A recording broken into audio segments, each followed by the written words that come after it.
Good morning. मी आणि आमचे नीलू पिल्लू आपल्या सगळ्यांचं सहर्ष स्वागत करत आहेत मानसीज कुकिंग स्टोरीजमध्ये. चला तर आज पुन्हा एकदा नव्याने मोदकाची तयारी करूया. आज मला 50 मोदक द्यायचे आहेत. याशिवाय बरीचशी ऑर्डर आहे. तुम्हाला मी मोदक करता करता सर्व दाखवेनच की मी काय काय ऑर्डर आज पूर्ण केली. तर इथे मी हा काजल गूळ घेतला आहे आणि तो 40 सेकंदासाठी मायक्रोवेव्हमध्ये गरम करून घेतला आणि आता तो मी चिरायला घेतला आहे. तर गरम केल्यामुळे फार इझिली तो कट होतो आणि असाही हा गूळ जरा मऊ असतो, त्याच्यामुळे तो पटापट आपल्याला चिरता येतो.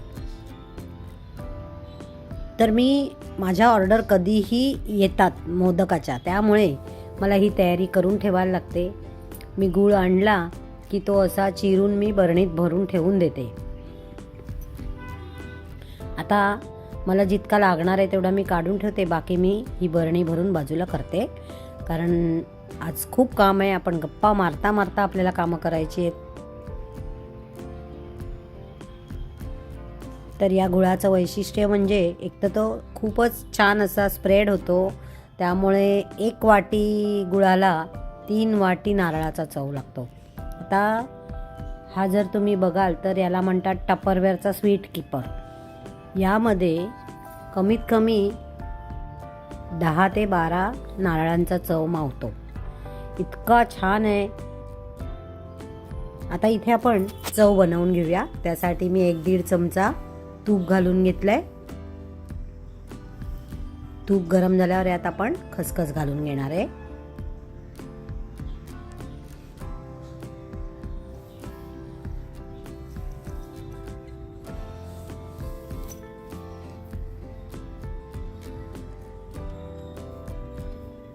आणि आपल्याला याच्यामध्ये एक एक करत वस्तू आता पुढे टाकायच्या आहेत. म्हणजेच काय तर गूळ घातल्यानंतर गूळ पूर्ण वितळवून घ्यायचा आणि तो वितळल्यानंतरच आपण खोबरं मिक्स करायचं, म्हणजे आपल्याला अंदाज येतो. इथे मी 1 वाटी गूळ घातलाय आणि आता हा मी छान परतवून घेणार आहे.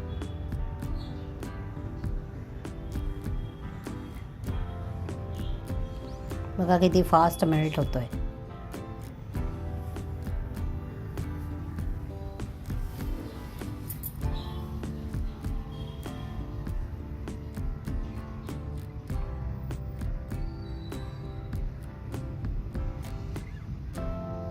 असा पूर्ण मेल्ट झाला की मग त्यात आपण खोबरं मी आधी 1 वाटी घातलंय.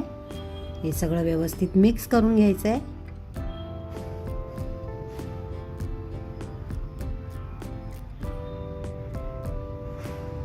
आणि हे मिक्स झाल्यानंतरच आपल्याला 2nd वाटी टाकायचं आहे खोबरं. त्याआधी टाकायचं नाही. कारण मी नेहमी आपल्याला सांगते की 1-1 वाटी करत गेले की आपल्याला अंदाज छान येतो आणि खोबरंही व्यवस्थित मिक्स होतं. जोपर्यंत असं साईडला गूळ दिसतोय तोपर्यंत आपण खोबरं घालत जायचंय.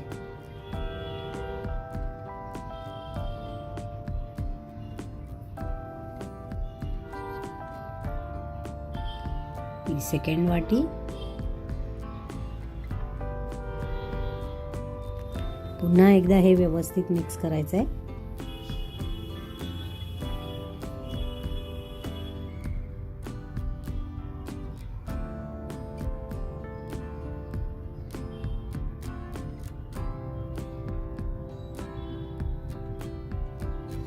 तीन वाट्या तर बसतातच, कधी कधी 3.5 वाटी पण खोबरं याच्यात मावतं.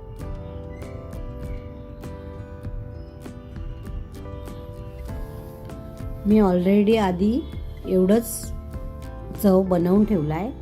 हा तुम्हाला दाखवण्यापुरता मी परत बनवायला घेतला. हे 3.5 वाटी मी खोबरं टोटल घातलं आहे.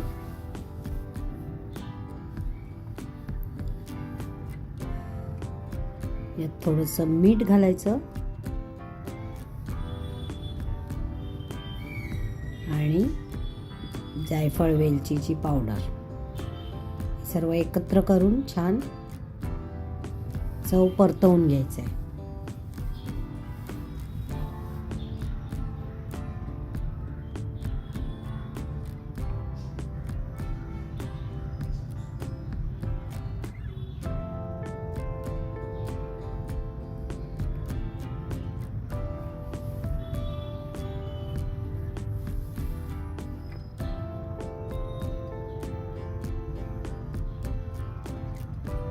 हे आता आपण एक साईडला मोदकाच्या पिठाची उकड काढून घेऊ.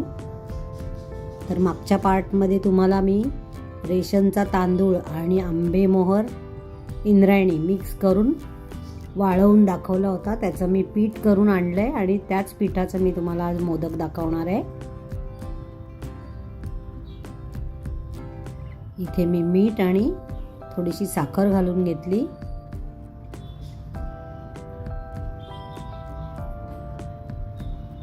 ज्यावेळेस मला फ्रोझन करायचे असतात मोदक त्यावेळेस मी दूध घालत नाही, कारण कधीतरी दुधाला वास येऊ शकतो. तर आता मी इथे थोडंसं तूपही घातलं आहे आणि थोडं दूध घातलं आहे, कारण मी आज हे लगेचच देणार आहे मोदक.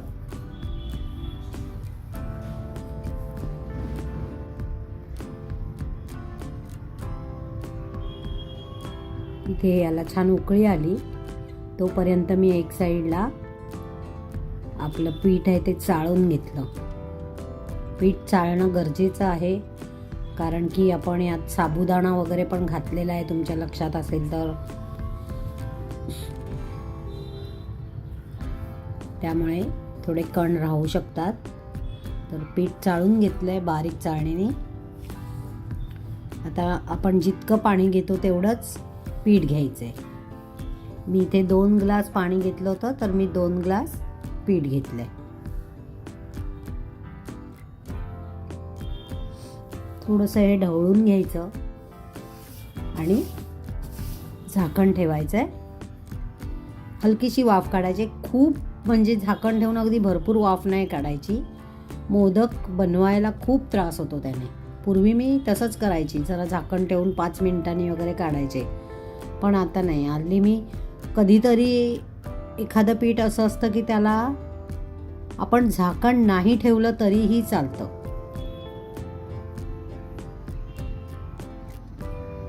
याला अगदी हलकीशी एक 1.5 मिनिटाची मी वाफ काढून घेणार आहे.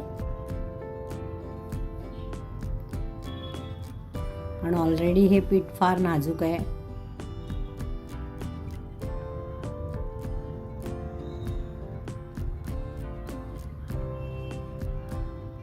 हे पहा, आता मी जरा झाकण ठेवलंय आणि लगेचच काढलं 1-1.5 मिनिटात. हे इथे मी आहे ना त्याचं पीठ मोडून घेते. गॅस बंद केलाय आणि पीठ मोडून घेते. इथल्या इथेच मोडल्यामुळे एक तर काय होतं की आपलं पीठ लवकर थंड पण होणार आणि गुठळ्याही होणार नाही. त्यामुळे मी इथल्या इथेच हे मोडून घेते आणि मग हे सर्व पीठ मी एका परातीत काढून घेणार.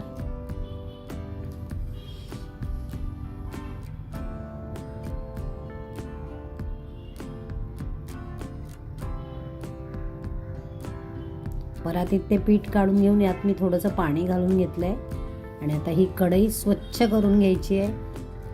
हे सर्व पाणी आपल्याला यूज करायचं आहे. याच पाण्यात आपण पुढची प्रोसिजर जी आहे म्हणजे पीठ भिजवायचं आहे ते आपण गोळा याच्यातच भिजवू शकतो, किंवा जर त्यात ऑलरेडी पाणी व्यवस्थित असेल तर फक्त तो गोळा एकसारखा करून ह्या पाण्यामध्ये भिजत ठेवायचा. पण विश्वास ठेवा, ह्यातला एक कण यूज होतो, काहीच वाया जात नाही. कढई दिसत असेल तुम्हाला, आता क्लीन झाले. यात मी हा गोळा ठेवला आहे त्या पाण्यामध्ये आणि पुन्हा मी एकदा झाकून ठेवणार आहे आणि आपल्याला मोदक करण्यासाठी बाकीची तयारी करून घेणार.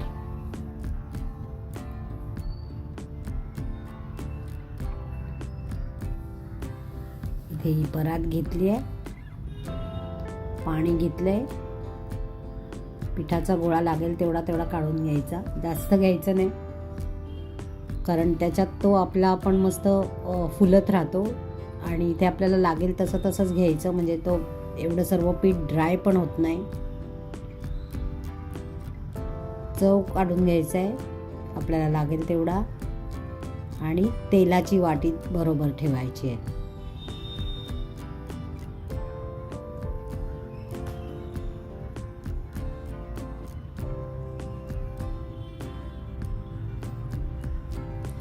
आणि आता महत्त्वाचं म्हणजे आपल्याला लागेल पुरी मेकर. मी आता थोडंसं तेल पाण्याचा हात लावून एक एकसारखं करून घेते. पाणी तर जास्त लागणार नाहीच आहे आता, ते परफेक्ट झालेलं पाणी. आपला हात जरा चिटकत असतो म्हणून पाण्याचा किंवा तेलाचा हात घ्यायचा. तर यात थोडंसं तेल घालून घेऊया.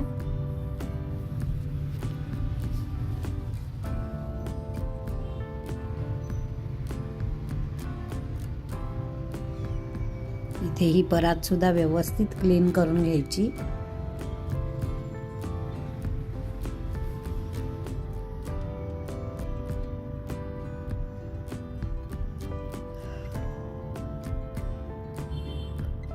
छान असं मस्त त्याला मसाज केल्यासारखं करून घेतलं ना की पीठ खूप छान होतं आहे. आणि खरंच रेशनच्या तांदळाचे मोदक अतिशय सुंदर होत आहेत. फक्त मी सांगितल्याप्रमाणे प्रमाण घ्या आणि करून बघा. या गणपतीला तुम्हाला कामाला येईल. माझ्याकडे रेशनचा तांदूळ नसतो, खरं तर मला मिळत नाही, पण मला आई पाठवून देते किंवा माझी एक मैत्रीण आहे तीही देते. त्यांना मिळतं तर त्यांना माहिती आहे मला मोदकासाठी यूज होतो. आणि माझ्या मोठ्या जावेने मला सांगितलं की रेशनचा तांदूळ आपल्याला मिळत नाही सगळ्यांनाच, तर अशा केसमध्ये आपण पटणी वापरू शकतो. बाकी प्रोसिजर सेम करायची आणि पटणी वापरायची.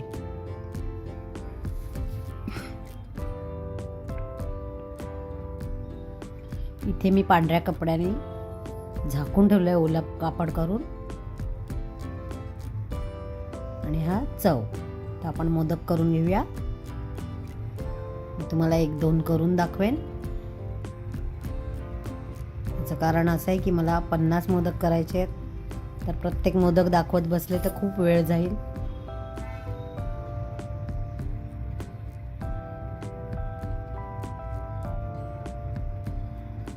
इथे मी या पुरी मेकरवर 3 ते 4 वेळा असं प्रेस करून घेते गोळा. हे पुरी मेकर आपल्याला इझिली कुठल्याही साईटवर मिळेल, पण मी स्वतः ॲमेझॉनवरनं घेतला होता 650 रुपयाला. बरेच जण मला कमेंट्समध्ये विचारतात पुरी मेकर कोणत्या कंपनीचं आहे, बट असं काही कंपनीचं नाव मला माहीत आता लक्षात नाही आहे. पण पुरी मेकर टाकले की येतात हे बरेचसे.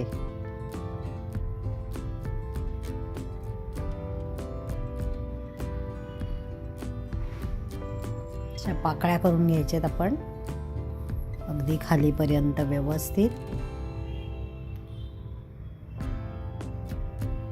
जरा पहिल्या 1-2 मोदक थोडेसे मुश्किल असतात, कारण पीठ व्यवस्थित झालेलं नसतं, मुरलेलं नसतं. पण एकदा 2-3 मोदक झाले की मग पुढचे मोदक असे सरसर सरसर मस्त होतात.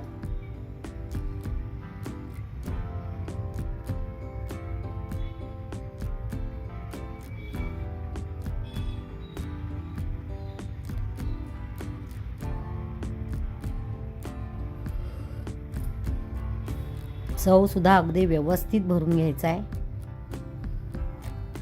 कारण पीठ लागलं नाही पाहिजे. त्याचा गोडवा व्यवस्थित आपल्याला लागला पाहिजे. मोदक खाताना बॅलन्स झालं पाहिजे चव.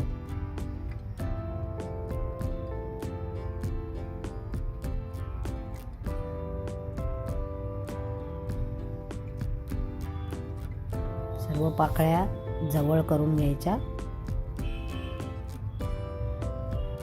आणि शक्यतो एका दिशेलाच मोदक वळायचा, म्हणजे तो छान होतो.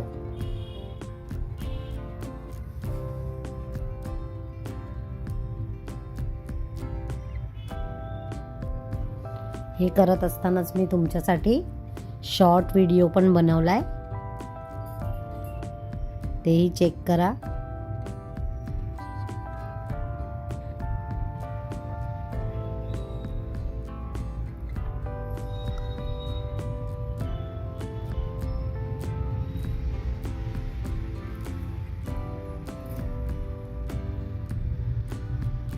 बघा आपले मोदक इथे बरेचसे तयार झालेले आहेत. हा माझा सेकंड लॉट आहे. पहिला लॉट मी बाजूला काढून ठेवलाय. आणि असे मला टोटल 5 ते 6 लॉट करायचे आहेत अजून. तर इथे माझे मोदक तयार झालेले आहेत. कसा वाटला आजचा व्हिडिओ सांगायला विसरू नका. लाईक, शेअर, सबस्क्राईब करत राहा. आणि मी हे करत असताना बरोबरीने अजून आपण काय काय केलं तर दिव्यांची पूजाही करायची होती. हे पहा, तर मी दीपपूजन करून घेतलं मध्येच, कारण त्याचा मुहूर्त 4 ते 6:30 पर्यंतचा होता. तशी सागर संगीत माझी दिव्यांची पूजा झाली. मग मी पुरणपोळ्या करून घेतल्या.